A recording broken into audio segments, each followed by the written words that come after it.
لاہور کی پرانی گلیوں میں واقع ایک خستہ حال مکان میں زارا نامی لڑکی اپنی ماں اور بیمار والد کے ساتھ رہتی تھی۔ زارا کی عمر 25 سال تھی، لیکن آنکھوں میں ایک ایسی گہری چمک تھی جو کسی عام لڑکی میں نہ تھی۔ وہ نہایت خاموش طبع، گہری سوچ والی اور اپنے اندر کچھ چھپائے رکھنے والی لڑکی تھی۔ دن میں وہ لائبریری میں کام کرتی اور رات کے وقت چھت پر جا کر آسمان کو دیکھتی، مگر وہ آسمان نہیں، جیسے کسی کو تلاش کر رہی ہو، کوئی سوال، کوئی جواب یا شاید کوئی راز۔ زارا کے کمرے کی الماری میں ایک پرانا لکڑی کا ڈبہ تھا جو اس نے کبھی کسی کو نہ دکھایا۔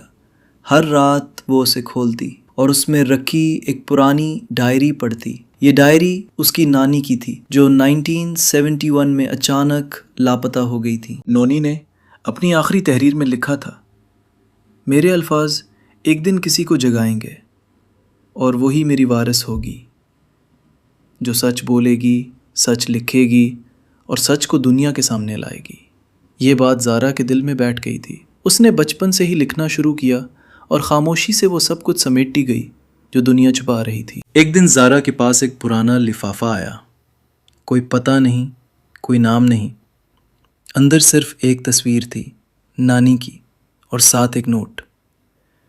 وقت آ گیا ہے، تمہاری آواز وہ راز ہے جو برسوں چھپایا گیا، مگر خبردار، ہر سچ بولنے والا محفوظ نہیں ہوتا۔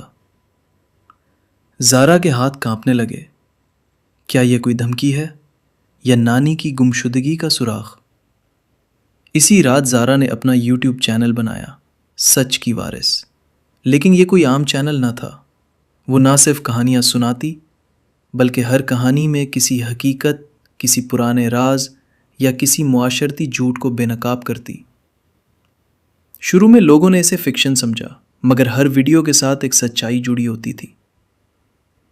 ایک ویڈیو میں اس نے ایک پرانے گاؤں کی کہانی سنائی جہاں عورتوں کی تعلیم پر پابندی تھی۔ یہ کہانی وائرل ہو گئی۔ پھر اس نے دروازے کے پیچھے چھپی بیٹی نامی کہانی سنائی، اور پھر خاموش ماں کی آخری تحریر۔ ہر کہانی جیسے کسی چھپے راز کا پردہ فاش کر رہی تھی، اور ہر ویڈیو کے بعد اسے کوئی نہ کوئی انجانی کال آتی، کوئی خاموشی میں سانس لیتا پیغام، یا کوئی کالی گاڑی گلی کے کونے پر آ کر رکتی۔ زارا ڈرنے والی نہ تھی، مگر ایک رات وہ چھت پر تھی جب کسی نے اس کے کمرے کی کھڑکی توڑنے کی کوشش کی۔ وہ نیچے دوڑی، مگر کوئی نہیں تھا، صرف ایک کاغذ جس پر لکھا تھا، بند کرو، تم جو کرنے جا رہی ہو وہ تمہیں ختم کر دے گا۔ زارا نے وہ کاغذ جلایا اور اگلے دن اپنی سب سے بڑی کہانی اپلوڈ کی، نانی کی گمشدگی۔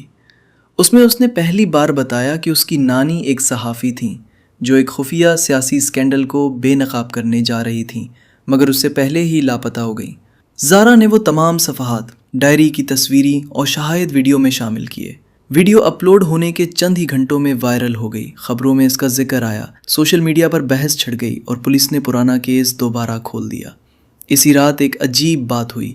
زارا کو ایک خفیہ نمبر سے کال آئی، تم نے دروازہ کھول دیا ہے، اب خود کو سنبھالو، کوئی تمہیں ڈھونڈ رہا ہے جو تمہیں جانتا ہے اور جسے تم جانتی ہو مگر بھول چکی ہو۔ زارا سکتے میں آ گئی، کس کی بات ہو رہی ہے، نانی کی یا کسی اور کی؟ 2 دن بعد زارا کے گھر کی دہلیز پر ایک بوڑھی عورت آئی، کمزور، جریوں بھرا چہرہ اور آنکھوں میں پرانی روشنی۔ زارا، اس نے کہا، میں تمہاری نانی ہوں، میں مر نہیں گئی تھی، صرف چھپا دی گئی تھی، تم نے مجھے آواز دی اور میں لوٹ آئی۔ زارا پھوٹ پھوٹ کر رونے لگی۔ سالوں کا راز، جدائی اور سچ، سب ایک لمحے میں حقیقت بن گیا۔ زارا اور نانی نے مل کر وہ تمام سچائی دنیا کے سامنے لائی جو برسوں دفن رہی۔ سچ کی وارث اب صرف یوٹیوب چینل نہیں رہا، بلکہ سچائی کی ایک تحریک بن گئی۔ زارا جان گئی تھی کہ سچ بولنا آسان نہیں، مگر سچ کی روشنی اندھیرے کو ختم کر سکتی ہے۔ اخلاقی سبق، جو سچ کے لیے کھڑا ہوتا ہے وہ اکیلا نہیں رہتا۔ ہر کہانی صرف تفریح نہیں، کبھی کبھی وہ انقلاب کی چنگاری بن جاتی ہے۔ جو خود کو کمزور سمجھتے ہیں ان کے اندر ہی اصل طاقت چھپی ہوتی ہے۔ بس ایک لمحہ چاہیے اور وہ پوری دنیا بدل سکتے ہیں۔